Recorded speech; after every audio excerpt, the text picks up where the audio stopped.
So I'm going to do the next intro a little bit different to kind of bring it a little bit more close, I guess. Meagan, do you mind joining me up here? I'm going to intro you up here as opposed to, so a lot of the people I've just met today, so it's really difficult for me to give a really detailed intro when I just meet them today. So what I want to do is almost do like a little bit of a Q&A intro, because most of them are really afraid to kind of brag about themselves, because it might, it might come across, I don't know, arrogant or something like that.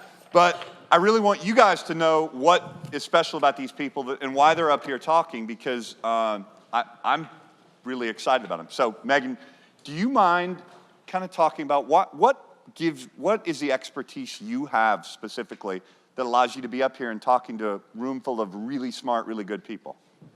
I'm putting you on the spot, but this isn't bragging. This is just you and I having a conversation. I would say I freaking love this stuff. Mm-hmm. I just love it. I love UPCs. I love ASINs. I just love it. I don't even really know what you're talking about. That's okay. And most people don't, but I just, the mechanics of how you get something from here to there on a screen is absolutely my favorite thing on the planet. Cool. So you started OneStone with Bill Weitzman, who I do know. Yes. Because him and I sat for years watching volleyball together on weekends, because our daughters played volleyball together. Mm-hmm. Tell me about you guys starting that.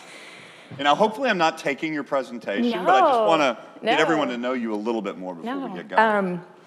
Well, I relocated from the West Coast, a little town up in the Pacific Northwest that has a small retailer up there, and love that retailer. And as Doug McMillan and Mark were putting together stuff here, I just thought, this is where I got to be. I got to figure this stuff out. So any competition with two really strong players is a lot more fun than one. So cool, awesome.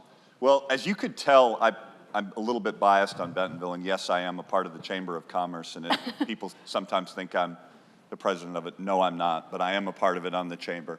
But what I want to do, I want to introduce Meagan Bowman, take it over, Great. And thanks for being with us today. Thank you. Clinton JD, just so you guys know, I'm not a great speaker, so I'll read a lot of notes because there's good stuff in here, but today we're going to talk about the omni-world of Walmart, platforms, playgrounds, and passageways. Clinton JD, thank you. Great insights. Where are you guys? Into where we're heading. Hey, guys. And before I begin, I want to get a show of hands. I don't see a lot of you guys with stickers on your laptops. You're clearly from the Midwest, and you're clearly over the age of 22. So we're going to give you guys some stickers. You can put them on your laptop, or you can put them on your kid's laptop. One thing I love about this one is it says, I'm driven to buck the system. And guess who said it? Sam Walton. And so we're going to honor him a little bit. I'm going to call you guys a squad, right? Because I'll tell you why in a minute.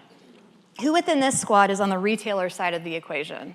You are, I don't know, from here, you're in Bentonville, you're in Bruno, you're in Hoboken. Is anybody here within the retailer side? That's awesome. I was nervous. That was actually the reason I needed to ask. Okay. Okay, number two. Who would consider themselves totally new in this space? Welcome. Glad you're here. Can you hand these to them? That is the most fun place to be, and I'll tell you why in a little bit. Last question. This is a serious one. Who has been able to export retail link sales reports to match with supplier center sales reports in order to get a somewhat accurate view of your throughput allocated to Walmart eCommerce? I'm shocked. Somebody who's tried really, really hard. Okay, you get the stickers.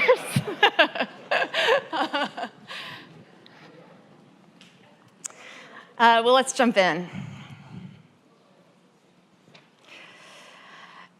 Has anybody seen this little thing in their homes? I love this. When does the new 50v50 mode go live on Fortnite? I love that this was frontlined on Forbes a couple days ago. Titles like The Capitalist Plan to End the Obesity Epidemic, A Sixth Sense for Biotech has made Joe Elderman a hedge fund star, and when the hell does 50 v 50 come to Fortnite? Well, before Fortnite,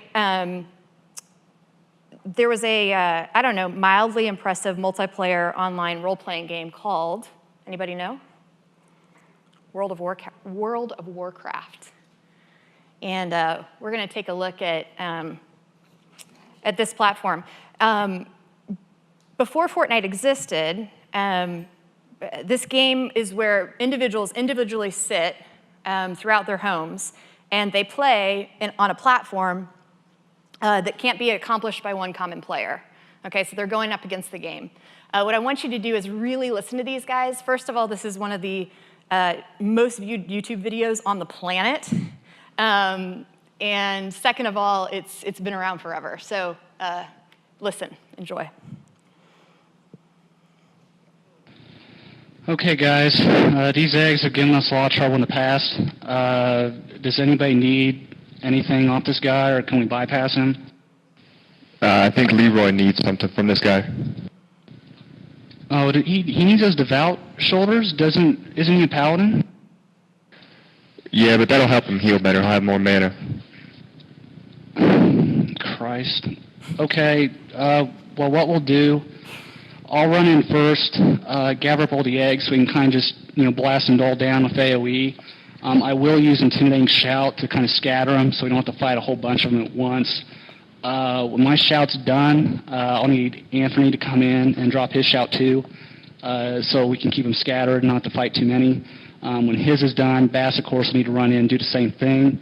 We're going to need Divine Intervention on our mages so they can AE, so we can, of course, get them down fast, because we're bringing all these guys. I mean, we'll be in trouble if we don't take them down quick. I think it's a pretty good plan. We should be able to pull it off this time. What do you think, Abdul? Can you give me a number crunch real quick? Yeah, give me a sec. I'm coming up with 32.33, repeating, of course, percentage of survival. Oh, that's a lot better than we usually do. All right, thumbs up. Ready, guys? Let's do this. Leroy Dragons! Oh my god, he just ran in. Save him! Oh, geez, stick to the plan. Oh, Jesus. Let's go. Stick to the plan, Shove. Stick to the plan. Oh, gee. Oh, fuck. Give me Divine Intervention. Hurry up. Shout. He's saying I can't cast. I can't move. Am I lagging, guys? I can't move. What the hell? I can't AE. Oh my god. The eggs keep spawning. More respawning. I don't think you can cast with that shit. Oh my god. Shout. We got it. Get off. I got it. Take it off. Come on, stay down. Oh my god. God damn it, Leroy. God damn it. Leroy, you moron. Leroy. Jimmy. This is ridiculous. It's all mass. I'm down, forking down. God damn it. I got killed before I could We've remove died him. on this. God.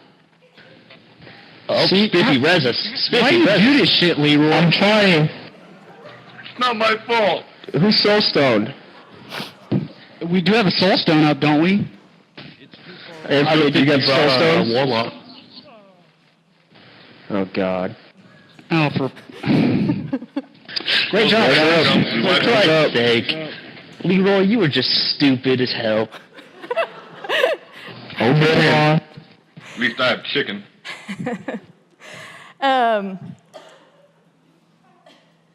So let's take a look at this team's work. It feels a little bit like they're trying to run a bulk upload onto Walmart.com, doesn't it?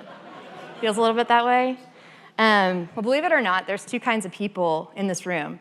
Those who are stuck in the chasm of planning, whiteboarding, replanning, et cetera, right? You got the majority of your companies are back in headquarters and they're putting together these big, expensive macro plans. And then you've got the rest of us that are saying, screw it, I'm gonna figure this out. We've got both here in Bentonville, and that's what makes it fun. This discussion is designed to bring clarity to both sides. But first, a little housekeeping. Now that I've wasted about 5 minutes watching a wildly popular YouTube video and handing out stickers, I promise to make the next 40 minutes of your time well worth the ride. Fun fact, within the 40 minutes that we remained fixated on figuring out the Walmart global e-commerce landscape, Amazon bots will have run over 3.3 million scrape computations off Walmart.com and made an estimated 1.65 million pricing adjustments in a single small category. Timing is everything, my friends. Number 2, no associates, no Walmart associates were harmed during the making of this presentation. It's important to note that my company, OneStone, nor I am in any way affiliated with Walmart.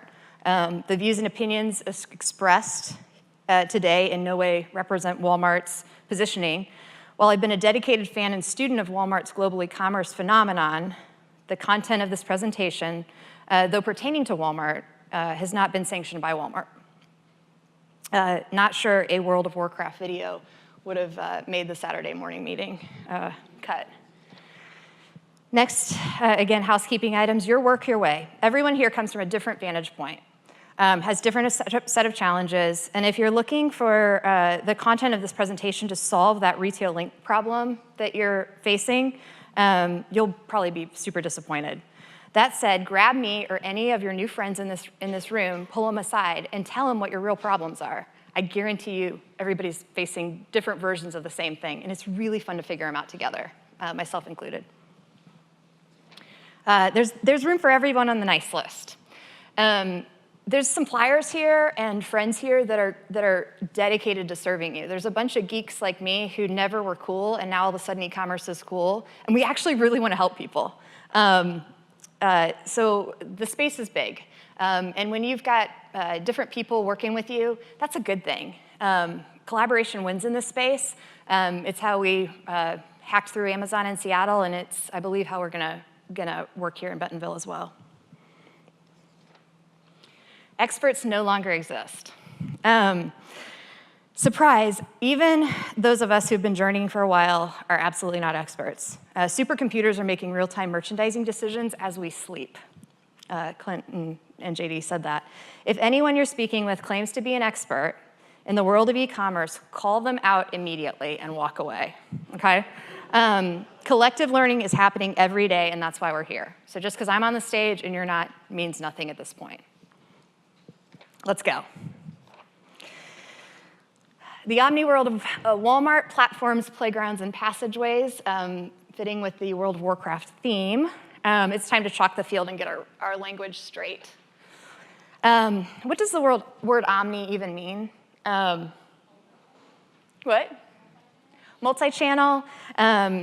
It means all different sorts of things to different companies. It depends if you're at ConAgra or Hormel or P&G. Everybody defines it differently. Different definitions, how people within your organization, outside your organization, are talking about the Walmart ecosystem. Don't get hung up on the names. It just is what it is. From a consumer perspective, it's all one. Doug has led the charge in driving a transformative mindset within Walmart that their customers are everywhere, and I love that. The image on the right really shows kind of that mentality.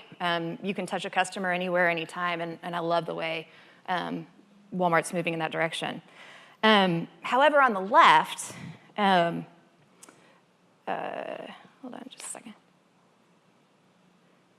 However, on the left represents kind of a breaking apart of the discipline that it takes to pull off what I'll call retail magic online. Okay, so what's happening is a lot of you guys are again, in big boardrooms, trying to trace the customer journey. And at the end of the day, e-commerce is making a click and giving you my money. Okay, so let's get the basics right, and then we can work up the funnel. Now let's talk about Walmart. Life was so simple, wasn't it? And then these two guys came. This is one of my favorite pictures of all time. I love this picture. It was in Bloomberg, and I have it framed on my desk. Started making purchases, big checkbooks, and then this started happening. Walmart was no longer Walmart. It's Walmart Global E-Commerce. What does that mean? I don't know, omni, multi, something. There's a lot happening. And then it got even a little bit stranger. Walmart connects in with Google Home. So all of a sudden I can order stuff from Walmart on my Google Home. Has anybody tried to ask an Alexa where the nearest Walmart is? Go home and do that today. See what you come up with. Hint, hint. She will tell you she doesn't know what you're talking about. There's a war going on here. The other interesting thing that a lot of us have kind of swept over is Lord & Taylor. So Lord & Taylor is now using the Walmart technology to sell through its own platform. So what's interesting about the Lord & Taylor is years and years ago, Target actually sold on the Amazon platform. In 2006, Target broke away, and who knows what happened to their e-commerce presence. It went down the tubes. Did anybody know that Target was actually propped up on Amazon for all those years prior? Who knew, right? So what we have here is on the right is a bunch of different representations of tech, data and connections. And on the left, we see Walmart's attempt at creating a seamless shopping experience, being connected every step of the way. So what gives? How do we address it?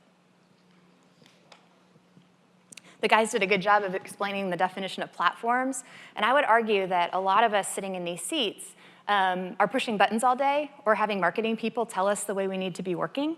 And at the end of the day, a platform is a base upon which set of standards enable applications. And so when you think about Walmart.com, when you think about Walmart.com grocery, when you think about SamsClub.com, when you think about Jet.com, each one of those is a different playground with a different set of rules and regulations. Think about it like Amazon being Apple and the Walmart ecosystem being Android. Apple built everything in-house, right? It's all a very closed system, so it works differently. Walmart, on the other hand, has a different approach, using a lot of open source, and so these frustrations and this friction that you're experiencing is completely normal, and it's actually a competitive advantage, and I'll tell you why here in a minute. Let's talk about playgrounds. There is a study out there that says kids, when dropped off in the middle of a open playground without any fences around it, like hover towards the middle and don't explore at all, which I wonder if my boys were in there, but neither here nor there. All that to say is once there are fences defined, the kids start exploring, and they start getting into mischief, and they start breaking things, and they start playing games that they wouldn't have played before. I would argue that as long as we understand the concept of platforms, push the boundaries of the playgrounds, know the rules, and then try to exploit them. Certainly, that leads us to passageways. Who's ever played Chutes and Ladders? It's one of the most frustrating games on the planet, right? You know where you need to get. What is it? Yeah, you need to get that ribbon. I am very competitive. You have to get that ribbon, but you cannot get there. I don't know who you are, but I can never win this damn game. So what I want to talk about in terms of passageways is there's always another way. There's always a way to figure out what you need to do. And so those of us that are sitting there saying, you know, I'm a victim of my buyer, or I'm stuck between San Bruno, I'm stuck between Hoboken, there is a way. One thing I liken it to is, and again, this is to kind of build empathy towards what you're dealing with. Who remembers when the iOS 11.1 update released, and every time you use the letter I, it turned into something looking like a question mark? You guys remember that? This autocorrect bug was no doubt some rogue existentialist programmer at Apple determined to uncover whatever I typed the word, I am then forced to question who I really am. Who knew that, right? Neither here nor there at this point. But when people come to me and complain about things not working, I say, yeah, it's a computer. It doesn't work. It breaks, you build it up, it re-breaks. The picture on the right, Mike, we call it the Picasso effect. And I'm sure each of you guys have experienced this. Your marketing team comes to you with just the perfect writing, all the bullets in the right order, The pictures and titles are all just so. You finally get all your assets. You load it through the system, and it comes out looking like that. I mean, what are the chances? And you've got your boss calling you saying, hey, I hear you're live, and they look at it, and literally it's like an oven mitt description on a trampoline. I mean, am I right? Like, who's been there? It's crazy. Don't waste time being frustrated with it. What you do at that point is you say, okay, if this is happening to me, it's happening to everybody. And the name of the game at that point is speed. Speed, accuracy, and tactics. The game has leveled, and the big guys no longer can move as fast as the small guys. So whoever discovers the secret passageways is actually going to win in this space. This is how it used to be at Amazon about 5 or 6 years ago. And I'm telling you, the more disparate the space is, the more advantage you guys have. And first mover advantage in this platform is huge. I'm going to give you 3 use case examples that represent a combined scenario of clients that I've worked with. And I'm going to show you how the concept of platform, playground, and passageways drove massive success without throwing a ton of ad spend into the mix. Just good old fundamentals that ended up yielding what I'll call SEM, search engine magic, within the Walmart ecosystem. Scene 1, Bruce Springsteen, born in the USA. Recall June of 2016, the Made in the USA was revamped. Everybody's all excited. It's all over the press, and Walmart is determined to make a mark as such.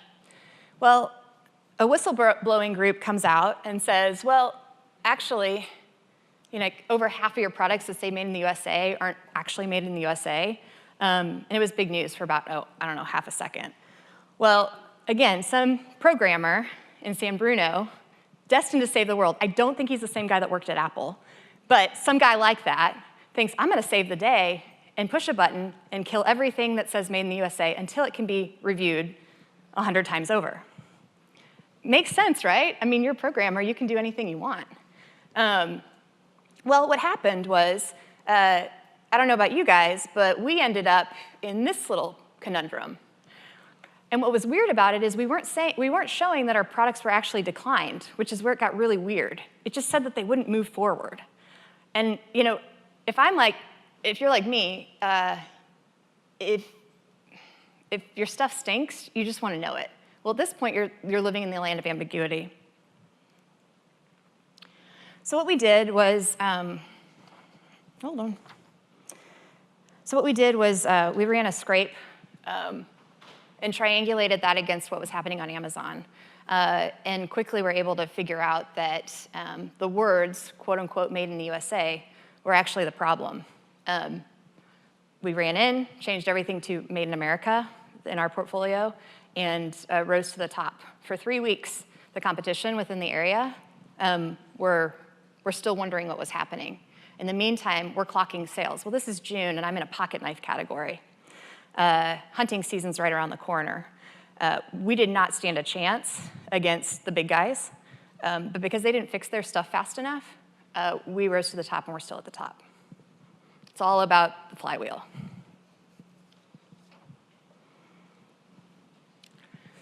So in this case, Walmart was making the big push. So what did I know about the platform? We knew that Walmart was making a big push toward made in the USA. There was a rush to capture that area. In this particular category, specifically pocket knives, there's a lot of USA-driven merchandise, okay? The playground, knowing the playground, Walmart's country of origin field was an open-ended fill, not a drop-down menu. And Walmart's call for American suppliers would build off-platform buzz.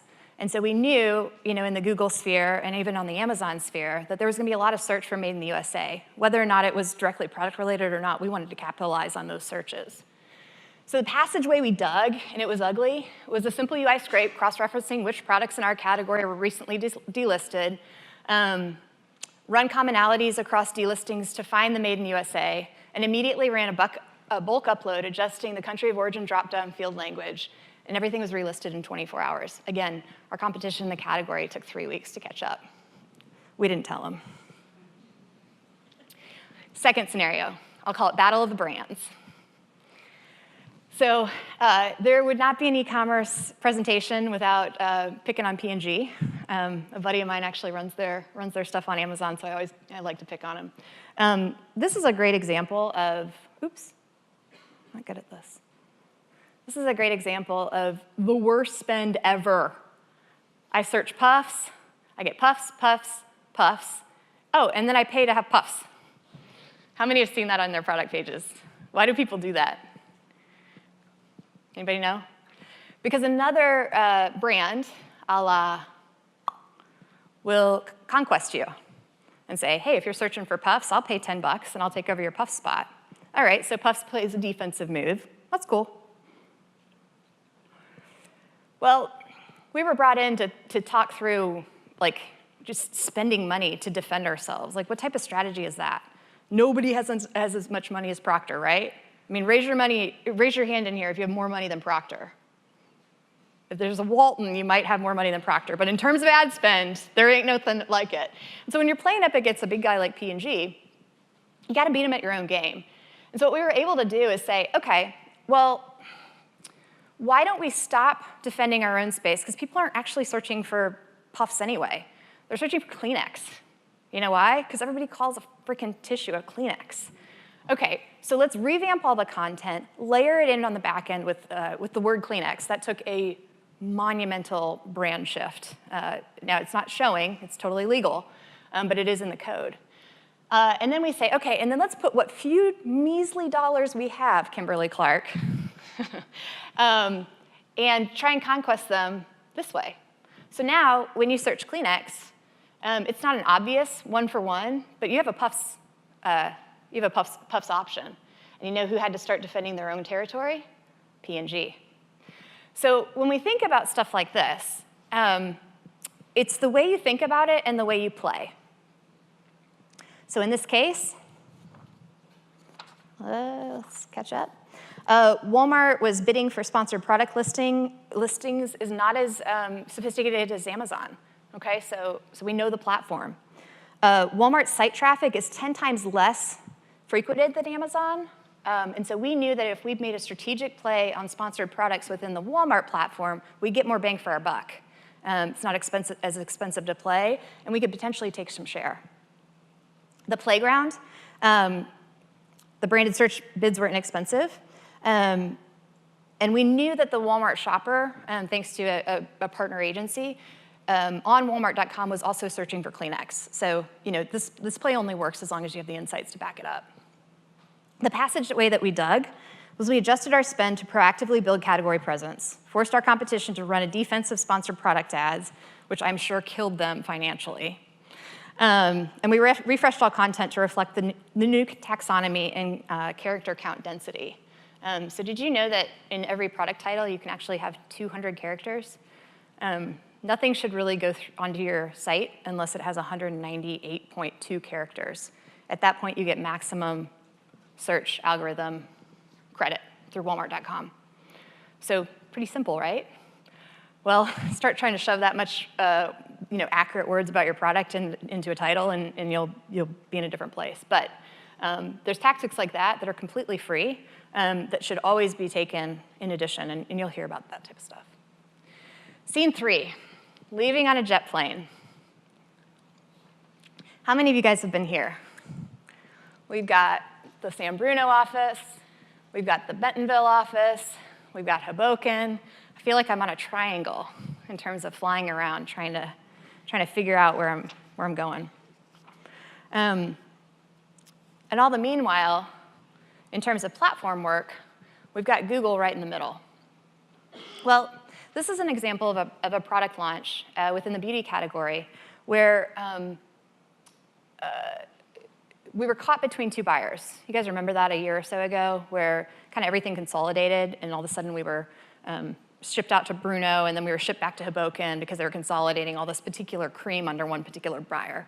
Okay, well, we had a launch coming, and the launch was actually a product that had been sold at Target, and the Walmart in-store buyer needed us to bring it to life in Walmart in-store. Well, of course, the in-store buyer is calling us and saying, hey, I need to make sure that my stuff's up online. Well, that buyer is not the same as the person that actually manages the entire portfolio of the calendar or the catalog. And I've got Google looking for my brand, and it keeps landing on Target. They've had it the longest. It's a legacy brand there. We're just introducing it to Walmart. Well, we knew that Jet already had been selling it. So what gives, right? It's my product. I never sold it to you, Jet.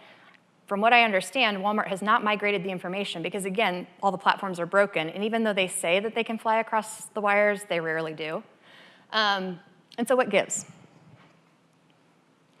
Well, in this case, Walmart was queuing the category for a migration to Jet, of course. How many people have been queued for migration in the last year and a half?